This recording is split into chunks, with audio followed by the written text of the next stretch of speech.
उन्होंने शोर सुन लिया था। तभी गैरी फिर चिल्लाता है, ईथन, अगर तुमने दरवाज़ा नहीं खोला तो हमारी मौत के जिम्मेदार तुम होगे। मैं अपनी कुर्सी पर आराम से पीछे टिक जाता हूँ और शांत स्वर में कहता हूँ, उन्हें यहाँ कौन लेकर आया था? तुम। मेरी बात खत्म होते ही अगले ही पल पहला काला साया सड़क के मोड़ से बिजली की तरह निकलकर उनकी तरफ झपट पड़ता है। भीड़ में से किसी की चीख निकलती है और पूरा माहौल एक सेकंड में बिखर जाता है। जो लोग अभी कुछ देर पहले तक दरवाज़ा तोड़ रहे थे, वही अपने हथियार फेंककर जान बचाने के लिए भागने लगते हैं। कोई भागते भागते गिर जाता है, कोई दूसरे को धक्का देकर आगे निकलने की कोशिश करता है और कई लोग चीखते हुए बर्फ के तूफान में गायब हो जाते हैं। गैरी का चेहरा डर से बिल्कुल सफ़ेद पड़ जाता है। वो भी मुड़कर भागने की कोशिश करता है, लेकिन मुश्किल से 2 कदम ही बड़ा होता है कि एक आदमी उसका हाथ कसकर पकड़ लेता है। गैरी, तुमने ही कहा था कि हम अंदर घुस जाएंगे, अब भागने की कोशिश मत करना। गैरी झटके से उसका हाथ छुड़ाते हुए चिल्लाता है, मुझे छोड़ो, तुम लोग खुद बेवकूफ बन गए, इसमें मेरी क्या गलती है? उसके मुंह से ये शब्द निकलते ही आसपास खड़े सभी लोगों के चेहरे गुस्से से विकृत हो जाते हैं, लेकिन अब गुस्सा दिखाने का भी वक्त नहीं बचा था। अगले ही पल बर्फीला तूफान और चारों तरफ फैला केओस दरवाजे के बाहर का पूरा नज़ारा निगल जाता है। मैं कंट्रोल रूम में चुपचाप बैठा रहता हूँ।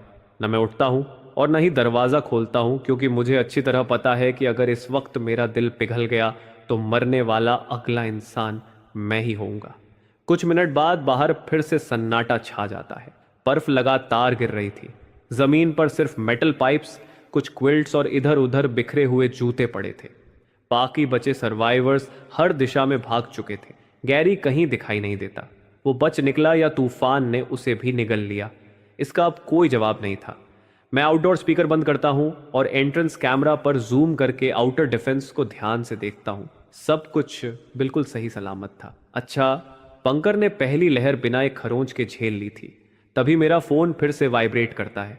इस बार कॉल नहीं बल्कि मैसेज था। भेजने वाला डेरेक था। ईथन, मुझे अच्छी तरह पता है कि तुम कहाँ हो, उस अंडरग्राउंड मॉल में, है ना?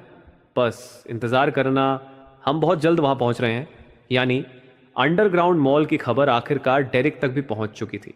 ये बात गैरी ने बताई थी या विवियन ने, अब इससे कोई फर्क नहीं पड़ता था। मायने सिर्फ इस बात के थे कि अब उनका अगला निशाना मैं बन चुका था। लेकिन इस बार दरवाज़ा मेरे कंट्रोल में था, सप्लाईज मेरी थी और जिंदा रहने का रास्ता भी मेरा था।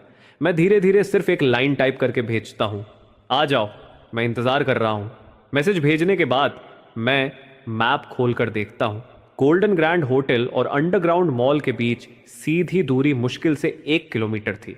दोनों के बीच एक पुराना छोड़ा हुआ अंडरग्राउंड पैसेज भी मौजूद था।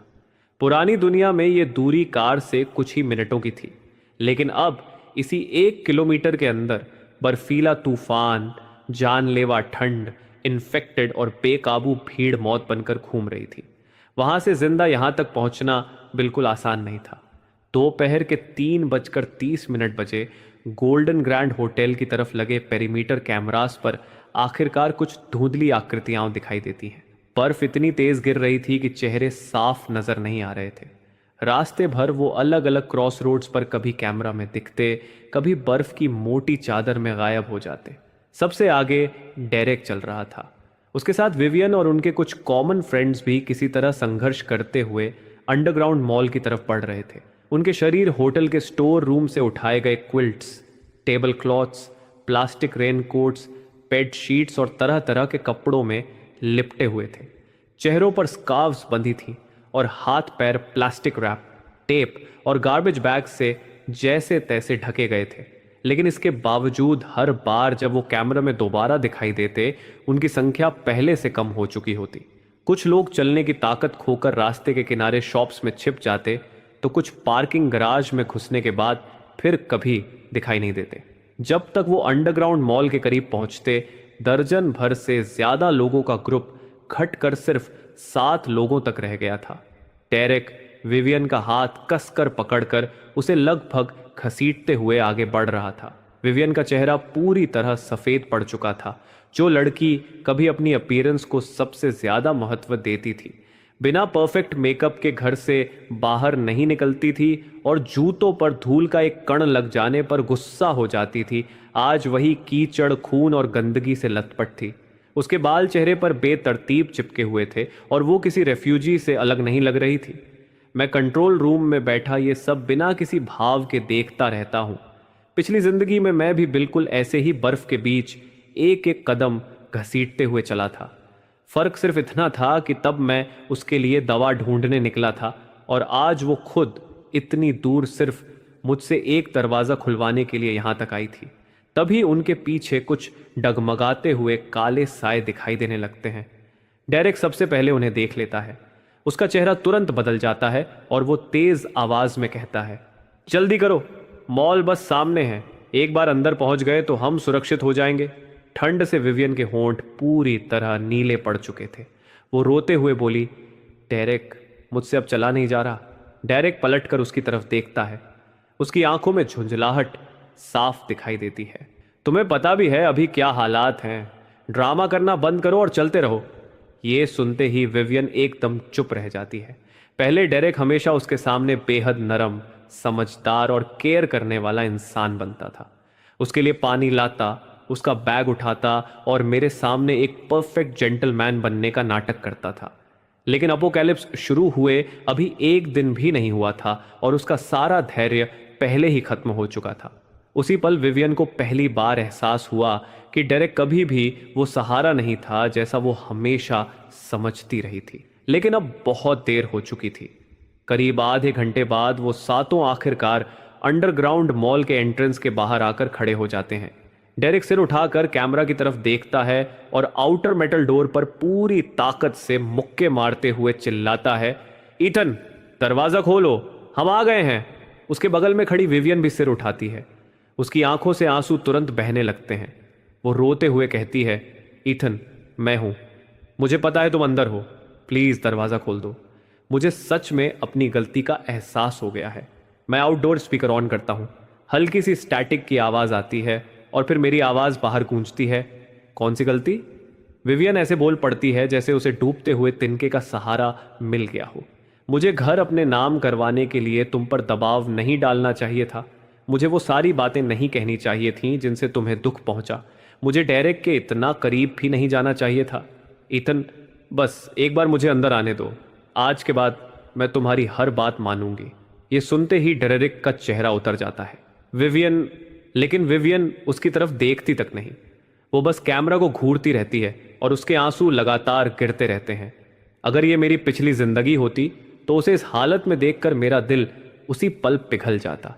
लेकिन अब मुझे सिर्फ कड़वी विडंबना महसूस होती है। मैं फिर शांत आवाज में पूछता हूं, विवियन, अगर मैं अभी ये दरवाजा खोल दूं तो क्या तुम वादा कर सकती हो कि तुम डेरेक का साथ नहीं दोगी? क्या वादा कर सकती हो कि तुम लोग मिलकर मुझ पर यहां की सारी सप्लाई सौंपने का दबाव नहीं डालोगे?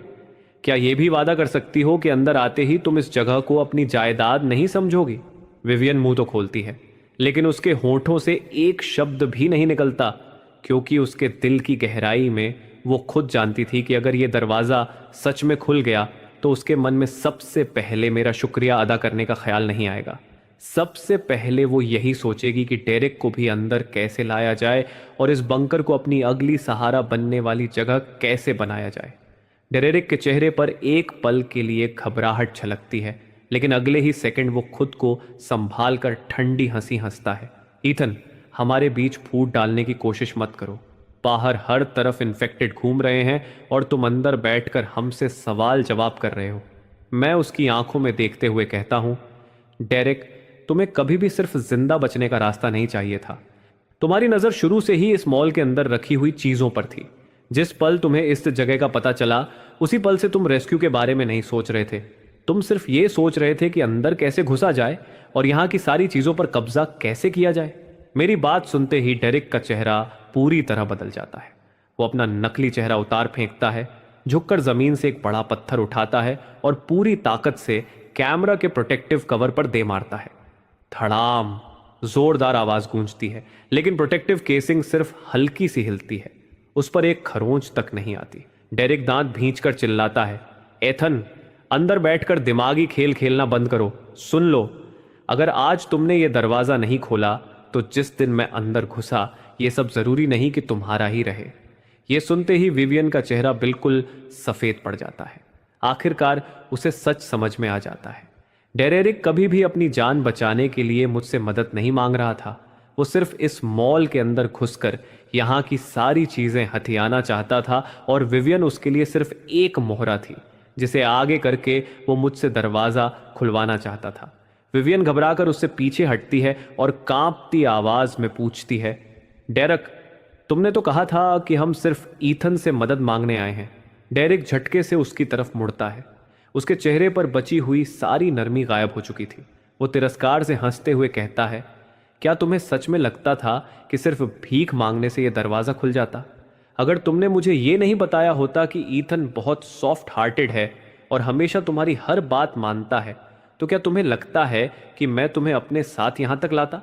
क्या तुम्हें लगता है कि मैं पूरे रास्ते तुम्हारी इतनी फिक्र बिना मतलब करता रहा? तुम सिर्फ इस दरवाजे की चाबी थी। एक बार ये खुल जाता तो अंदर जो कुछ भी है वही हमारी असली जिंदगी बचाने का सहारा बनता। विवियन वहीं जड़ होकर खड़ी रह जाती है। उसे हमेशा लगता था कि डेरिक सच में उसकी परवाह करता है, कि कम से कम ऐसे वक्त में वो उसकी रक्षा करेगा। लेकिन आखिर में वो उसके लिए सिर्फ एक इस्तेमाल करने लायक टूल से ज्यादा कुछ नहीं निकली। मैं कंट्रोल रूम में बैठा हल्के हल्के अपनी उंगलियां टेबल पर थपथपाता रहता हूं। कई बार सच सामने लाने के लिए मुझे कुछ करने की जरूरत ही नहीं पड़ती। लोग खुद ही एक दूसरे के चेहरे से नकाब उतार देते हैं। तभी दूर से फिर वही धीमी गुर्राहट सुनाई देती है। उनके झगड़े की आवाज सुनकर कई काले साए उनकी तरफ पड़ने लगे थे। मैं आखिरी बार स्पीकर पर बोलता हूं, तुम लोगों के पास सिर्फ 30 सेकंड बचे हैं। यह सुनते ही डेरिक का चेहरा बदल जाता है। वो फिर से दरवाजा पीटते हुए चिल्लाता है, इथन, दरवाजा खोलो, अभी खोल दो। मैं वादा करता हूं कि तुम्हें ठंड में मरने नहीं दूंगा। लेकिन मैं कोई जवाब नहीं देता। इतनी हालत होने के बाद भी वो अब तक खुद को ऊपर दिखाने की कोशिश कर रहा था। उधर विवियन के पैरों में अब बिल्कुल ताकत नहीं बची थी। वो सीधे बर्फ पर गिर पड़ती है। उठने की कोशिश करती है, लेकिन उसके हाथ पैर ठंड से इतने सुन्न हो चुके थे कि वो हिल भी नहीं पाती। वो सिर्फ कैमरा की तरफ देखकर रोती हुई कहती है, ईथन, प्लीज, मैं नहीं चाहती कि सब कुछ ऐसे खत्म हो। मुझे सच में अपनी गलती का एहसास हो गया है। मैं उसे चुपचाप देखता रहता हूँ। मेरे अंदर न कोई खुशी थी और न ही कोई दया, सिर्फ एक शांत सा अंत का एहसास था। मैं धीरे से कहता हूँ, विवियन, मैंने तुम्हें कई मौके दिए थे, लेकिन हर बार तुमने किसी और को चुना। इस बार मैं खुद को चुन रहा हूँ। ये सुनते ही विवियन पूरी तरह टूट जाती है। वो फूट फूट कर रोते हुए चिल्लाती है, इथन, प्लीज, मुझे बस एक आखिरी मौका दे दो। लेकिन मैं फिर भी कोई जवाब नहीं देता। इस बीच दूर खड़े काले साए लगातार उनके और करीब आते जा रहे थे। तभी डेरिक की नज़र विवियन के हाथ में पकड़े इमरजेंसी किट पर पड़ती है। वही इमरजेंसी किट जिसे मैंने कुछ देर पहले आउटर डिलीवरी स्लॉट से बाहर भेजा था।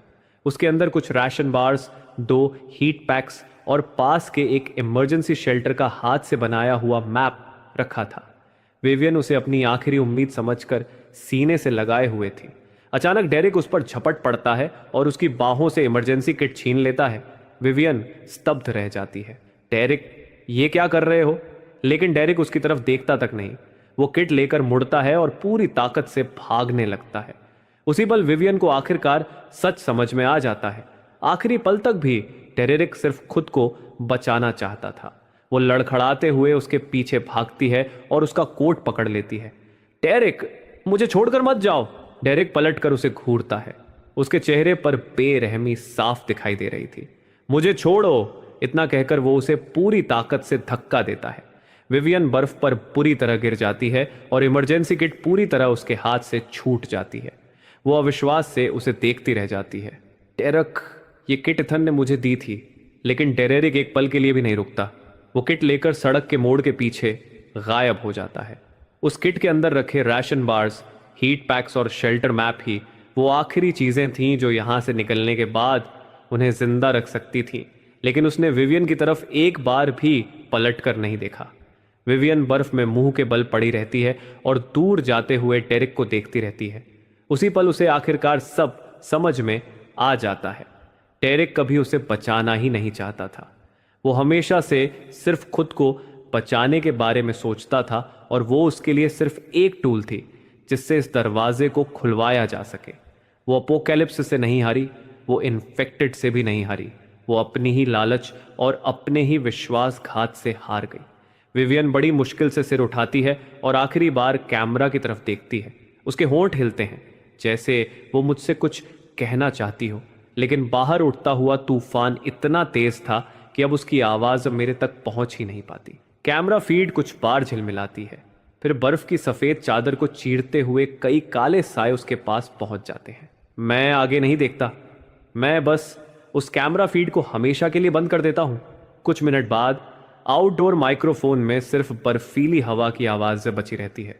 उसके बाद डेरिक की तरफ से कभी कोई मैसेज नहीं आता और विवियन की चैट विंडो भी फिर कभी ऑनलाइन नहीं होती। अगली सुबह मैं एक बार फिर एंट्रेंस सिक्योरिटी कैमरा की फीड खोलता हूँ। दरवाजे के बाहर अब सिर्फ वही थर्मल सूट पड़ा था जो मैंने कभी विवियन को दिया था। वो आधा बर्फ में दब चुका था। मैं उसे काफ़ी देर तक चुपचाप देखता रहता हूँ और फिर बिना कुछ कहे स्क्रीन बंद कर देता हूँ। उसी पल मुझे एहसास होता है कि एक पूरी जिंदगी से मेरे सीने पर रखा हुआ बदले और दर्द का बोझ आखिरकार उतर चुका है। उसी सुबह मैं सड़क के मोड़ पर लगे बैकअप कैमरा की फीड भी खोलता हूँ। डेरेरिक ज़्यादा दूर तक पहुँच ही नहीं पाया था। इमरजेंसी किट छीनने के बाद उसका इरादा मैप में बने शेल्टर तक पहुँचने का था, लेकिन उसे डर था कि रास्ते में कोई उसकी सप्लाईज छीन न ले। इसलिए वो पूरे रास्ते किट को कसकर सीने से लगाए रहा। दूसरे सर्वाइवर से बचने के चक्कर में उसने मेरे बताए हुए सुरक्षित रास्ते को छोड़ दिया और एक छोटे शॉर्टकट वाली गली में घुस गया। वही गली जो मेरी पिछली जिंदगी में पूरे शहर की सबसे ज्यादा इन्फेक्टेड वाली जगहों में से एक थी। कैमरा पर मैं देखता हूं कि डेरिक मुश्किल से कुछ कदम ही अंदर बढ़ता है कि गली के अंदर खड़े कई काले साए धीरे धीरे उसकी तरफ मुड़ जाते हैं। शायद उसे भी कुछ गड़बड़ महसूस हो जाती है। वो तुरंत रुककर वापस मुड़ने की कोशिश करता है, लेकिन तब तक बहुत देर हो चुकी होती है। बर्फीले तूफान और सड़क पर खड़ी छोड़ी हुई कार्स के पीछे से और भी कई इन्फेक्टेड उसकी तरफ बढ़ने लगते हैं। डेरेरिक घबरा कर पीछे हटता है और इमरजेंसी किट को और कसकर पकड़ लेता है, लेकिन तभी गली के एंट्रेंस पर भी कई इन्फेक्टेड आकर खड़े हो जाते हैं। उसका बचने का रास्ता पूरी तरह बंद हो चुका था। कैमरा फीड में वो बेतहाशा पास के एक रोलिंग शटर को पीटने लगता है, फिर अंडरग्राउंड मॉल की दिशा में मुड़कर जोर जोर से कुछ चिल्लाता है। दूरी बहुत ज्यादा होने की वजह से उसकी आवाज मेरे तक नहीं पहुंचती। अगले ही पल कई काले साए एक साथ उस पर टूट पड़ते हैं। देखते ही देखते डेरिक का पूरा शरीर इन्फेक्टेड की भीड़ के नीचे गायब हो जाता है। कुछ ही सेकंड बाद बर्फीला तूफान गली के मुहाने को भी ढक देता है और उसके आखिरी संघर्ष का हर निशान अपने साथ दफना देता है। उस पल के बाद डेरिक फिर कभी किसी कैमरा में दिखाई नहीं देता। मैं वो कैमरा फीड भी बंद कर देता हूँ। कंट्रोल रूम में फिर से वही गहरा सन्नाटा लौट आता है। बाहर सिर्फ बर्फीला तूफान था, इन्फेक्टेड की धीमी गुर्राहट थी और एक ऐसी दुनिया की आवाज़ थी जो पूरी तरह बर्बाद हो चुकी थी। लेकिन दूसरी तरफ मेरे बंकर के अंदर हीटिंग लगातार चल रही थी। लाइट्स पूरी चमक से जल रही थी। मैं किचन में जाता हूँ, अपने लिए गर्म सूप का एक बाउल भरता हूँ और जैसे ही पहला घूंट पीता हूँ उसकी गर्माहट मेरे गले से उतरकर पूरे शरीर में फैल जाती है। उसी पल मुझे पहली बार सच में महसूस होता है, इस बार मैं सचमुच बच गया हूँ। उस दिन के बाद गैरी और डेरेक की तरह फिर कभी किसी ने खुलकर मेरे दरवाजे पर हमला करने की हिम्मत नहीं की। गैरी बिना कोई निशान छोड़े हमेशा के लिए गायब हो गया। डेरेक कभी दोबारा दिखाई नहीं दिया और विवियन उस अंतहीन बर्फबारी में हमेशा के लिए खो गई। लेकिन मैं अच्छी तरह जानता था कि इसका मतलब ये नहीं था कि खतरा खत्म हो चुका है, बल्कि असल में अपोकलिप्स की सबसे क्रूर शुरुआत तो अब हुई थी। जब कम्युनिकेशन पूरी तरह बंद हो गई, पूरा शहर एक लंबे और अंतहीन सन्नाटे में डूब गया। मेरे फ़ोन पर मैसेजेस आना पूरी तरह बंद हो गए। ग्रुप चैट वहीं रुक गई जहां आखिरी बार किसी ने मदद की गुहार लगाई थी। सिग्नल बार्स पूरी तरह गायब हो चुके थे। शुरुआती 2-3 दिनों तक मैं आदत से मजबूर होकर बीच बीच में फ़ोन देख लेता था, लेकिन आखिरकार उसे बंद करके ड्रॉर में रख दिया। अब ये ऐसी दुनिया नहीं बची थी जहां फ़ोन के जरिए किसी से जुड़े रहा जा सके। पहली भयानक बर्फबारी पूरे 2 हफ्तों तक लगातार चलती रही। उन 2 हफ्तों में बाहर का आसमान शायद ही कभी ठीक से उजाला देख पाया। दिन और रात का फर्क सिर्फ मॉनिटर स्क्रीन पर ग्रे कलर के हल्के से बदलते शेड से ही समझ आता था। सड़कों पर बर्फ इतनी जमा हो गई कि कार्स की छतें तक पूरी तरह दब गईं। एक एक करके बिल्डिंग्स के निचले एग्जिट पूरी तरह बंद हो गए और अनगिनत लोग जो समय पर बाहर नहीं निकल पाए थे, हमेशा के लिए उसी बर्फ के नीचे दफन हो गए। सबसे खराब वक्त में बाहर का तापमान -80 डिग्री सेल्सियस से भी नीचे चला गया। इतनी ठंड में कोई भी आम इंसान ज्यादा देर तक बाहर जिंदा नहीं रह सकता था। पूरे 2 हफ्तों बाद जाकर तूफान धीरे धीरे शांत होना शुरू हुआ और तापमान अपने सबसे निचले स्तर से बढ़कर लगभग -40 डिग्री सेल्सियस से -50 डिग्री सेल्सियस तक पहुंच गया।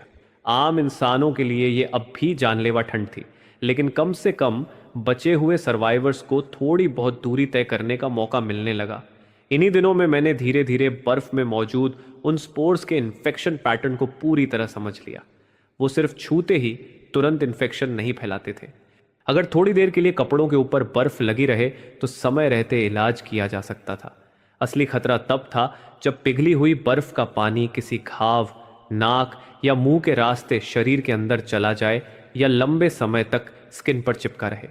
जैसे ही स्किन पर काले धब्बे दिखाई देने लगते, समझो इन्फेक्शन शरीर में पूरी तरह फैल चुका है। अपनी पिछली जिंदगी के अनुभव के आधार पर मुझे पता था कि इसका सबसे लंबा इंक्यूबेशन पीरियड लगभग 72 घंटे का होता है। इसलिए मैंने बंकर का सबसे पहला और सबसे सख्त रूल बनाया। जो भी नया इंसान अंदर आएगा उसे पूरे 72 घंटे की क्वारंटीन से गुजरना होगा, 1 मिनट भी कम नहीं। कई बार मैंने कैमरा पर देखा कि कुछ सर्वाइवर्स अपनी रेजिडेंशियल बिल्डिंग से निकलते, शरीर पर बेडशीट्स लपेटते, शूज पर प्लास्टिक बैग्स बांधते और हाथ में जैसे तैसे बने टूल्स लेकर सामने वाले सुपरमार्केट तक खाना लेने जाने की कोशिश करते। लेकिन वो मुश्किल से कुछ ही दूर पहुंचते कि बर्फ में दबे पड़े काले साए धीरे धीरे हिलने लगते। वो इन्फेक्टेड आधे शरीर तक स्नो ड्रिफ्ट में दबे रहते और ज्यादातर समय बिल्कुल जमे हुए दिखाई देते, जैसे बर्फ की मूर्तियां हों। लेकिन जैसे ही उन्हें पैरों की आहट, जमीन का कंपन, शरीर की गर्मी या हल्की सी भी आवाज महसूस होती, वो बिजली की तरह उस इंसान पर टूट पड़ते। कुछ ही सेकंड में कैमरा फीड फिर बर्फीले तूफान में गायब हो जाती। मैं आगे नहीं देखता। कुछ नज़ारे जितने कम देखे जाए उतना ही अच्छा होता है, क्योंकि उन्हें साफ साफ देखने के बाद रात को चैन की नींद आना मुश्किल हो जाता है। शुरुआत में इन्फेक्टेड सिर्फ अपनी प्रवृत्ति के सहारे हर जिंदा इंसान का पीछा करते थे, लेकिन कुछ दिनों बाद उनकी सुनने की क्षमता, जमीन के कंपन को महसूस करने की ताकत और हीट सोर्सेस पहचानने की क्षमता पहले से कहीं ज्यादा बढ़ गई। 7वें दिन पहली बार हाई थ्रेट वेरिएंट्स दिखाई दिए। उनकी स्पीड और ताकत दोनों पहले से कई गुना ज्यादा थी। उन्हीं में से एक वेरिएंट बाहर निकल रही हल्की हीट से आकर्षित होकर मॉल की आउटर वॉल के पास बने वेंट तक पहुंच गया। उस समय मैं बेसमेंट लेवल 1 के पावर रूम का इंस्पेक्शन कर रहा था कि अचानक एक्सटर्नल अलार्म तेज आवाज के साथ बज उठा। अलार्म की आवाज सुनते ही एक पल के लिए मेरा दिल जोर से धड़क उठा। यह डर नहीं था, बल्कि पिछली जिंदगी की वो याद थी जब मेरा सेफ हाउस का दरवाजा तोड़ दिया गया था। मैं तुरंत वेंट कैमरा की फीड खोलता हूँ। स्क्रीन पर वही इन्फेक्टेड आउटर वॉल से चिपका हुआ मेटल सेफ्टी ग्राइटिंग के बिल्कुल सामने खड़ा दिखाई देता है। अगले ही पल वो पूरी ताकत से उस पर टक्कर मारता है। धड़ाम! पूरा वेंटिलेशन डक्ट हल्का सा कांप जाता है। मैं अपनी जगह से हिलता भी नहीं, बस स्क्रीन पर नजर टिकाए रहता हूँ। धड़ाम! दूसरी टक्कर, धड़ाम! तीसरी टक्कर, लेकिन मेटल ग्रेटिंग जरा भी नहीं मुड़ती। फिल्ट्रेशन सिस्टम पूरी तरह नॉर्मल दिखा रहा था और एंटी बैकफ्लो वाल्व भी बिल्कुल स्थिर था। तभी मैं धीरे से राहत की सांस लेता हूं। शुक्र था कि मैंने पहले ही वेंटिलेशन सिस्टम में sound proof layer, heat exchange unit और एक छिपा हुआ एग्जॉस्ट वेंट लगवा दिया था। बाहर निकलने वाली हवा का तापमान बहुत कम रहता था और उसकी आवाज भी लगभग न के बराबर थी। वो इन्फेक्टेड सिर्फ कभी कभार बाहर निकलने वाली हल्की गर्मी की वजह से वहां तक पहुंचा था। उसे असली एंट्रेंस का जरा भी पता नहीं चल पाया। पिछली जिंदगी में मेरे पास ऐसा एक भी दरवाजा नहीं था जो किसी को रोक सके, लेकिन इस बार मैंने अपने लिए ऐसा बंकर बनाया था जो सचमुच पूरे अपोकलिप्स का सामना कर सकता था। वो इन्फेक्टेड काफी देर तक बंकर के बाहर ही मंडराता रहता है। आखिरकार जैसे उसकी दिलचस्पी खत्म हो जाती है और वो धीरे धीरे कैमरा की रेंज से बाहर चला जाता है। लेकिन उसके बाद के दिनों में हीट सोर्स और अंदर चल रही मशीन्स की हल्की गूंज से आकर्षित होकर और भी ज्यादा इन्फेक्टेड आने लगते हैं। कोई ब्लास्ट डोर पर पूरी ताकत से टक्कर मारता, कोई आउटर डिफेंसिव नेटिंग के आसपास चक्कर लगाता, तो कोई एंट्रेंस के सामने खड़ा होकर ऐसी खरोंचने वाली आवाजें निकालता जैसे कोई नुकीली धातु को धीरे धीरे दरवाजे पर घसीट रहा हो। मैं मॉनिटर्स कभी बंद नहीं करता और उनकी आवाज़ भी पूरी तरह म्यूट नहीं करता, क्योंकि मुझे इन सब की आदत डालनी थी। डरने से ये आवाज़ें कभी बंद नहीं होने वाली थी। मेरी ज़िंदगी अब एक सख्त रूटीन के हिसाब से चलने लगी थी। हर सुबह ठीक 7 बजे उठता, पावर चेक करता, फ्यूल चेक करता, वाटर रिसाइकलिंग सिस्टम और एयर फिल्ट्रेशन सिस्टम चेक करता, बाहर का टेम्परेचर और इन्फेक्टेड की मूवमेंट पैटर्न रिकॉर्ड करता, फिर खाना खाता, एक्सरसाइज करता, स्टोरेज बे को व्यवस्थित करता और तीनों अंडरग्राउंड लेवल्स का पूरा पेट्रोल करता। शुरुआती कुछ दिनों तक मैं ठीक से सो भी नहीं पाता था। रात के बीच में हल्की सी आवाज़ भी मुझे तुरंत जगा देती और मैं लंबे समय तक मॉनिटर स्क्रीन को घूरता रहता। कई बार सपनों में खुद को फिर पिछली जिंदगी में पाता, जहां विवियन मेरे सेफ हाउस का दरवाज़ा खोल रही होती और डेरेक अपने साथ भीड़ लेकर अंदर घुस आता। हर बार नींद खुलने के बाद मैं अंधेरे में काफ़ी देर तक बैठा रहता, जब तक खुद अपनी आंखों से ये यकीन न कर लूं कि तीनों ब्लास्ट डोर्स पूरी तरह बंद हैं और पावर सिस्टम सही चल रहा है। तभी जाकर दोबारा लेटता। तब मुझे समझ आया कि सुरक्षा सिर्फ ढेर सारी सप्लाईज होने से नहीं मिलती, उसे हर दिन खुद अपनी आंखों से कंफर्म करना पड़ता है। ये कंफर्म करना कि दरवाजे अब भी मजबूत हैं, खाना अब भी सुरक्षित है और कोई मुझे दोबारा ठंड में मरने के लिए बाहर नहीं फेंक सकेगा। अपोकलिप्स के 10वें दिन मैं बेसमेंट लेवल 3 पर पहली बार सब्जियां उगाना शुरू करता हूँ। लेटस, स्कैलियंस, पोटैटोज और कुछ टोमेटोज के गमले। जब मैं बीजों को ग्रोविंग ट्रे में दबा रहा था, मेरा हाथ कुछ पल के लिए रुक गया। पिछली जिंदगी में पूरे 6 महीने के अपोकलिप्स के दौरान मैंने हरियाली का एक असली टुकड़ा तक नहीं देखा था। खाने लायक हर पत्ती लोगों ने बहुत पहले ही नोच ली थी। यहाँ तक कि मोहल्ले के फ्लावर बेड्स की घास भी खोद कर उबाल कर खा ली गई थी।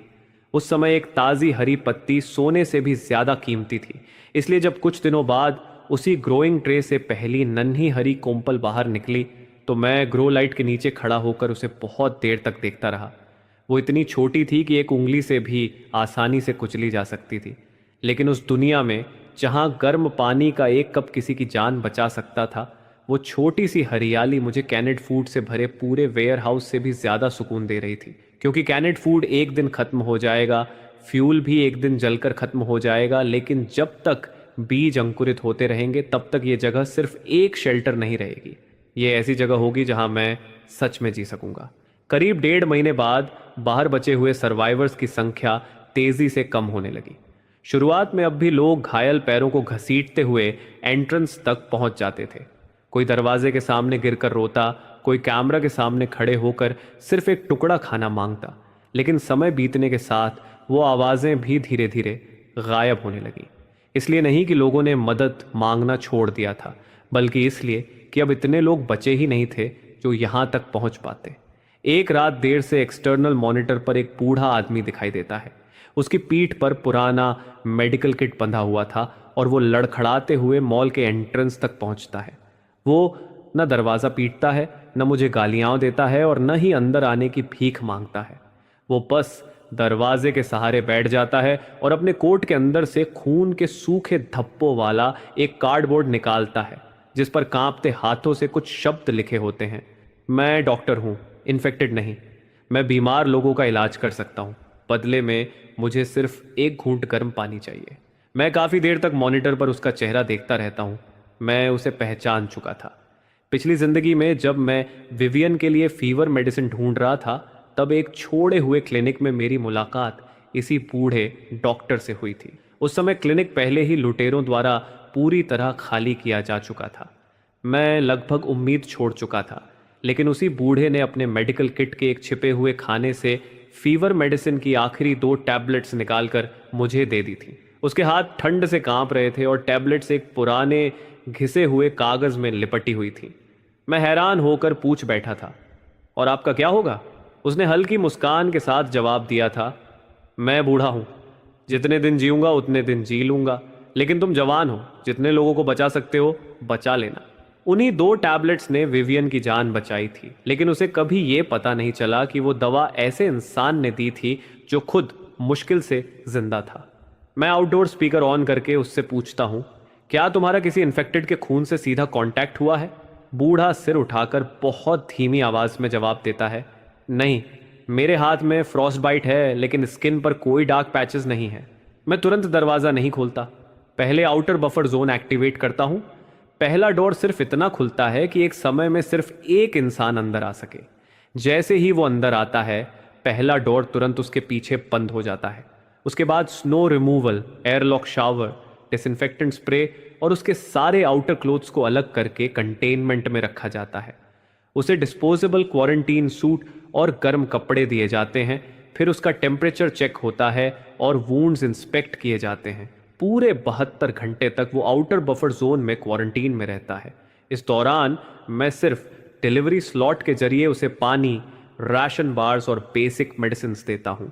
तीसरी रात जब मैं पूरी तरह कंफर्म कर लेता हूँ कि उसे न फीवर है, न इन्फेक्शन के कोई लक्षण हैं और न ही किसी तरह का अग्रेसिव बिहेवियर, तभी मैं उसे बेसमेंट लेवल 1 के क्वारंटीन रूम में आने की अनुमति देता हूँ। पहली बार मुझे देखकर वो ये नहीं पूछता कि उसे यहाँ रहने दिया जाएगा या नहीं। वो सबसे पहले मेडिकल बे की तरफ देखता है और धीरे से पूछता है, क्या यहाँ इस्तेमाल करने लायक मेडिसिन है? मैं उसकी तरफ देखता हूँ। वो हल्की मुस्कान के साथ कहता है, गलत मत समझना, मैं डॉक्टर हूँ। जहाँ भी दवाइयाँ देखता हूँ सबसे पहले मरीजों का ही ख्याल आता है। मैं उसकी झुकी हुई और उम्र से टूटी पीठ को काफी देर तक देखता रहता हूँ। इस दुनिया ने बहुत से लोगों को राक्षस बना दिया था, लेकिन कुछ लोग अब भी याद रखते थे कि वो पहले कौन थे। उसी दिन से मैंने ये फैसला कर लिया कि मैं प्रिंसिपल के तौर पर हर किसी को ठुकराऊंगा नहीं, लेकिन जब भी ये डोर खुलेगा रूल्स सबके लिए एक जैसे होंगे, बिना किसी एक्सेप्शन के। कुछ समय बाद मैं एक भाई बहन को भी अंदर आने देता हूँ। जब वो लड़का इन्फेक्टेड से भागते भागते मॉल के पास पहुंचा, तब वो खुद गिरने की हालत में था, लेकिन फिर भी उसने अपनी छोटी बहन को सीने से कसकर पकड़ा हुआ था ताकि उसे कोई चोट ना पहुंचे। दरवाजा खटखटाते हुए उसने सिर्फ एक बात कही, मेरी बहन को बचा लीजिए, मुझे अंदर आने की जरूरत नहीं। मैं दोनों को बफर जोन में क्वारंटीन के लिए भेज देता हूँ। पूरे 72 घंटे बाद दोनों सुरक्षित बच जाते हैं। जब वो लड़का होश में आता है तो मेरे सामने घुटनों के बल बैठने की कोशिश करता है, लेकिन मैं उसे तुरंत रोक देता हूँ। उसके बाद तीसरा इंसान जो मेरे बंकर तक पहुंचता है वही रिपेयरमैन था जिसने अपोकलिप्स से पहले कंस्ट्रक्शन के दौरान मुझे सावधान रहने की सलाह दी थी। लेकिन जब वो यहाँ पहुंचा तब तक उसकी एक टांग लगभग पूरी तरह सुन्न हो चुकी थी। वो स्पीकर के सामने खड़ा होकर धीमी आवाज में कहता है, बॉस, मैं कोई परेशानी नहीं खड़ी करूंगा, मेरे पास सिर्फ ये रिपेयर टूल्स हैं। अगर आप मुझे अंदर रख लें तो जब तक ज़रूरत होगी मैं आपकी पाइप्स और वायरिंग ठीक करता रहूँगा, और अगर अंदर नहीं रखना चाहते तो बस मुझे कोई ऐसी जगह बता दीजिए जहां मैं ये तूफान ख़त्म होने तक छिप सकूं। मेरे लिए इतना ही काफ़ी होगा। मैं काफ़ी देर तक चुप रहता हूं और आखिरकार उसे भी बफर जोन में आने की अनुमति दे देता हूं। बूढ़े डॉक्टर को उसकी टांग बचाने में पूरे 3 दिन लग जाते हैं। घाव साफ करने के बाद रिपेयरमैन पूरे 2 हफ्ते क्वारंटीन रूम में आराम करता है, तब जाकर वो दोबारा अपने पैरों पर ठीक से खड़ा हो पाता है। पूरी तरह ठीक होने के बाद वो मेरे साथ मिलकर बाहर की कई पाइप्स को और मजबूत करता है और एक बैकअप मेंटेनेंस पासेस को भी इस्तेमाल लायक बना देता है। उसी दिन से इस बंकर में मैं अकेला इंसान नहीं रहता, और उसी दिन मैंने यहाँ के रूल्स हमेशा के लिए तय कर दिए। पहला रूल, लिविंग क्वार्टर्स में आने से पहले हर इंसान को पूरे 72 घंटे क्वारंटीन में रहना होगा। दूसरा रूल, सारी सप्लाईज रजिस्टर होंगी और सबके बीच मिलकर इस्तेमाल की जाएंगी, कोई भी प्राइवेट स्टॉक नहीं छिपाएगा। तीसरा रूल, बिना अनुमति कोई भी कंट्रोल रूम या पावर रूम के पास नहीं जाएगा। चौथा रूल, कोई भी झगड़ा नहीं करेगा, रूल्स नहीं तोड़ेगा और बिना अनुमति कोई भी डोर नहीं खोलेगा। जो भी ये रूल तोड़ेगा उसे तुरंत बंकर से बाहर निकाल दिया जाएगा। पांचवा रूल, ये बंकर लोगों की जान बचाने के लिए है, लेकिन किसी एक इंसान को बचाने के लिए यहाँ रहने वाले बाकी सभी लोगों की जान कभी खतरे में नहीं डाली जाएगी। मैं ये सारे रूल्स बेसमेंट लेवल 1 के एंट्रेंस पर सबसे साफ दिखाई देने वाली जगह पर टांग देता हूँ। बूढ़ा डॉक्टर उन्हें ध्यान से पढ़ता है और सिर्फ इतना कहता है, सख्त रूल्स होना अच्छी बात है, जब कानून नहीं बचता तब लोगों को मारने वाली चीज दुश्मन नहीं, रूल्स की कमी होती है। 2 महीने बाद पूरा शहर अपनी पुरानी पहचान पूरी तरह खो चुका था। ऊंची ऊंची बिल्डिंग्स बर्फ के नीचे दबी हुई थीं, सड़कें पूरी तरह गायब हो चुकी थीं और मॉल्स, हॉस्पिटल्स, स्कूल्स सब इन्फेक्टेड के अड्डे बन चुके थे। लेकिन दूसरी तरफ हमारा बंकर पूरी तरह स्थिर हो चुका था। बूढ़ा डॉक्टर मेडिकल पे संभालता था और सारी मेडिसिन्स को उनकी एक्सपायरी डेट और इस्तेमाल के हिसाब से व्यवस्थित करता था। वो छोटा लड़का आउटर कैमरों पर नजर रखता था, जबकि उसकी बहन ग्रो रूम में पौधों को पानी देती थी। रिपेयरमैन मेरे साथ मिलकर ड्रेनेज सिस्टम, दीवारों और बैकअप वायरिंग की नियमित जांच करता था। धीरे धीरे ये अंडरग्राउंड मॉल सिर्फ मेरा पर्सनल शेल्टर नहीं रहा, ये सच में ऐसी जगह बनने लगा जहां लोग लंबे समय तक रह सकते थे। बीच बीच में अब भी कुछ सर्वाइवर्स मॉल के बाहर तक पहुंच जाते थे। कोई मदद मांगता, कोई गालियां देता, कोई ज़बरदस्ती दरवाज़ा खोलने की कोशिश करता, तो कोई बाहर बैठकर रोते हुए अपने गुनाह कबूल करता। कोई मानता कि उसने पहले दूसरों को लूटा था और अब जाकर समझ आया कि उम्मीद छिन जाने का दर्द क्या होता है। देखते ही देखते आधा साल बीत गया और वो लगातार चलने वाले बर्फीले तूफान धीरे धीरे कम होने लगे। आसमान अब भी धूसर था और सूरज मोटे बादलों के पीछे फीके तांबे के सिक्के जैसा दिखाई देता था। इन्फेक्टेड पूरी तरह खत्म नहीं हुए थे, लेकिन जो सर्वाइवर्स अब भी जिंदा बचे थे उन्होंने धीरे धीरे दोबारा व्यवस्था बनानी शुरू कर दी थी। शहर के किनारों पर छोटे छोटे सर्वाइवर आउटपोस्ट्स बनने लगे। कुछ लोगों ने छोड़े हुए मॉल्स को बैरिकेड बनाकर ठिकाना बना लिया था। कुछ अंडरग्राउंड पार्किंग गैराज में रह रहे थे। कुछ ने फिर से आग जलानी शुरू कर दी थी, बर्फ हटाकर रास्ते बना रहे थे और जो भी काम की चीज मिलती उसे इकट्ठा कर रहे थे।